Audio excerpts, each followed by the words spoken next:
Halo semuanya, kembali lagi di channel Raja Galbay. Nah, di video kali ini saya ingin membahas tentang berapa kali DC lapangan ini akan berkunjung ke rumah Anda, dan setelah berapa kali kunjungan DC ini akan stop ke rumah Anda.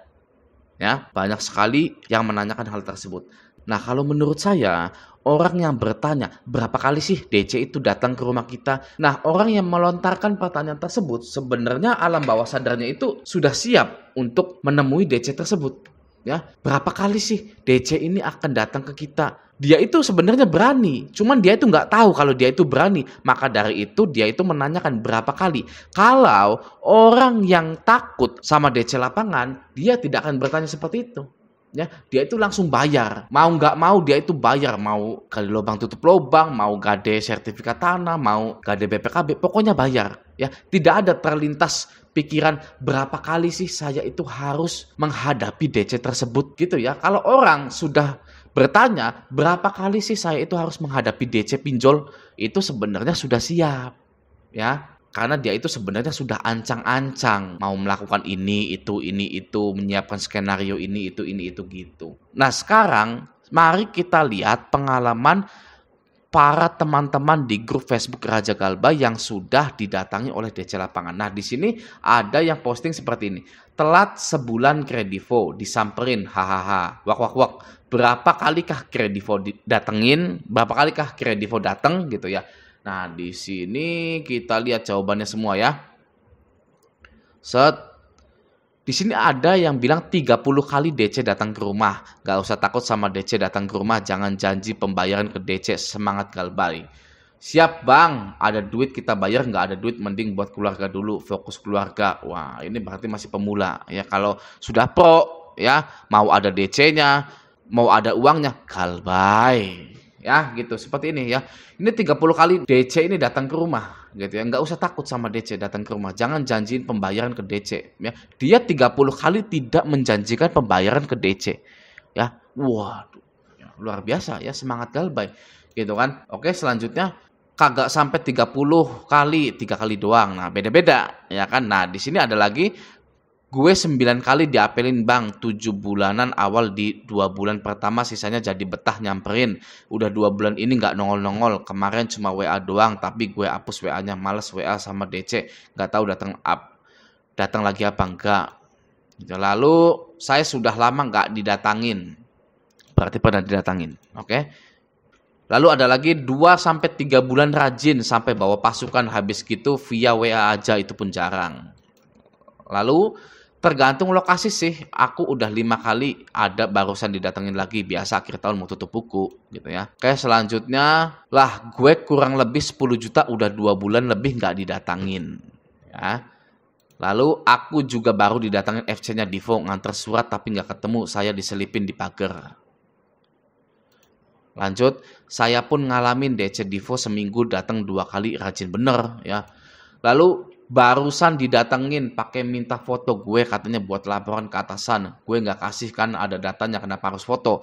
Mau disebarin. Gue rekam tuh DC, rese banget. Duluan udah ada yang datang 2 orang beda tapi nggak rese. Ini orang ketiga rese banget, maksa foto gitu ya. Lanjut.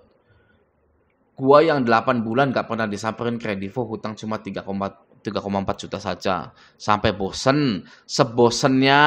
Kalau Kredivo sampai dia bosen bang, terus ladenin aja, ntar juga nyerah. Ya, ini komentar terakhir ya, nggak ada lagi. Yang paling bagus yang saya acungkan jempol.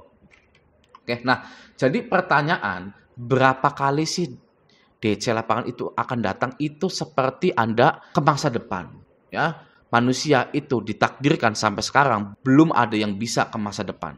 Ya, jadi tidak ada kepastian berapa kali DC ini akan mengunjungi rumah Anda. Dan juga dari pinjol dan OJK tidak pernah mengeluarkan batasan kunjungan penagihan kepada debiturnya.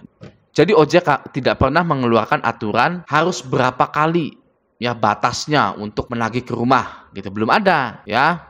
Pinjolnya juga belum ada ya. Kalau pinjol nggak usah dibahas lah ya, pasti melanggar gitu. Nah, tapi ya OJK ini nih yang belum menetapkan aturan tersebut. Ya, apakah aturan batasan kunjungan ke rumah itu harus diadakan?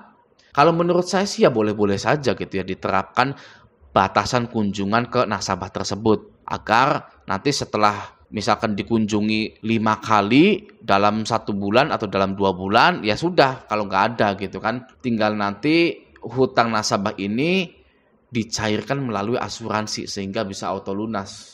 Kalau menurut saya sih pengennya gitu. Jadi bisa kita belajar dari video ini ya, didatangi DC lapangan itu tidak tentu. Ya ada yang 30 kali, ya ada yang tidak pernah didatangi. Padahal utangnya itu 10 juta. Ya 10 juta udah 2 bulan lebih nggak didatangin. Oke. Ada yang didatangi pakai minta foto segala. Gitu kan, didatangi 2 orang, didatangi 3 orang, gitu kan. Lalu ada yang sudah 8 bulan itu tidak disamperin, ya hutangnya 3,4 juta.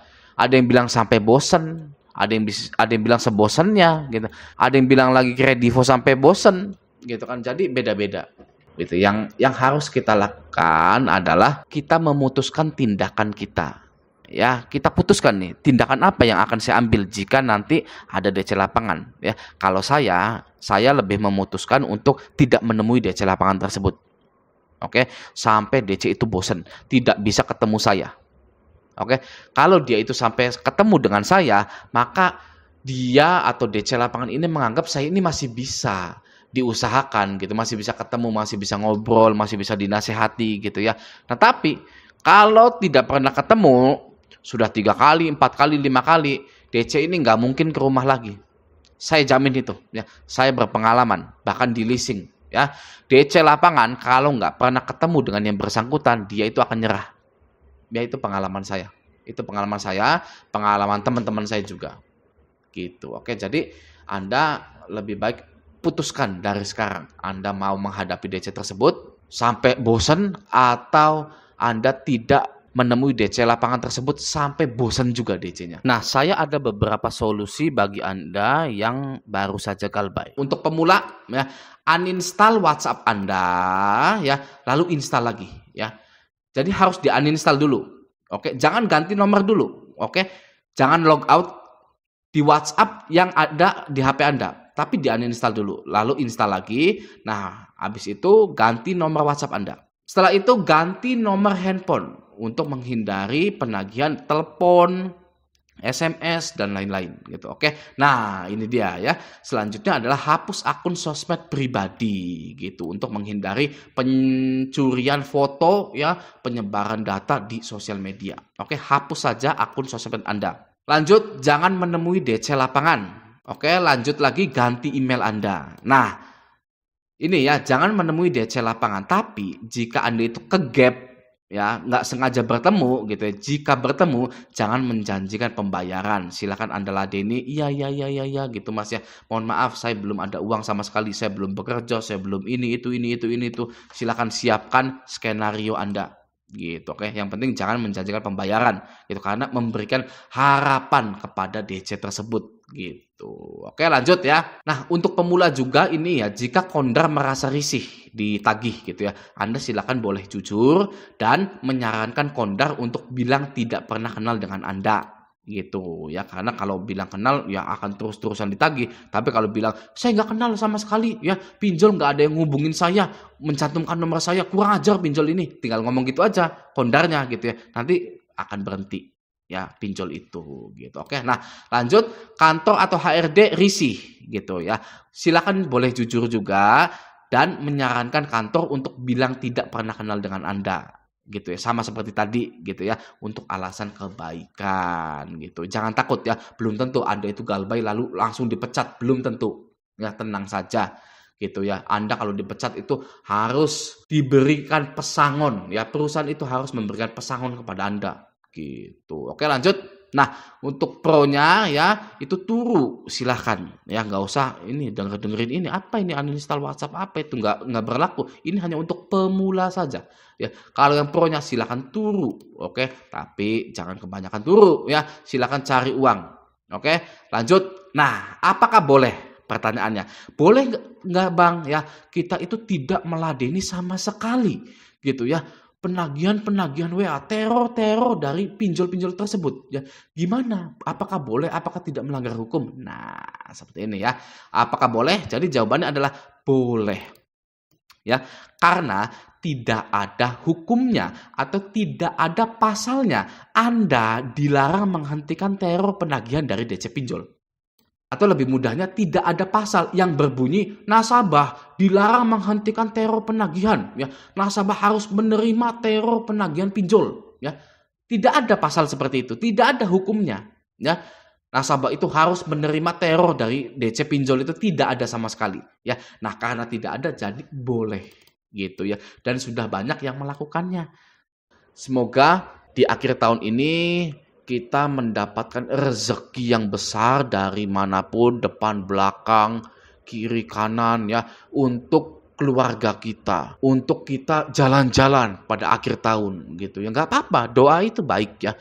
Kita doa yang baik-baik gitu, kita dapat rezeki, wah ya, untuk kita bersenang-senang, refreshing pada akhir tahun gitu. Oke ya, nah semoga juga di video ini Anda menjadi lebih tenang lagi. Oke ya, semoga video ini bermanfaat. Sampai jumpa di video selanjutnya.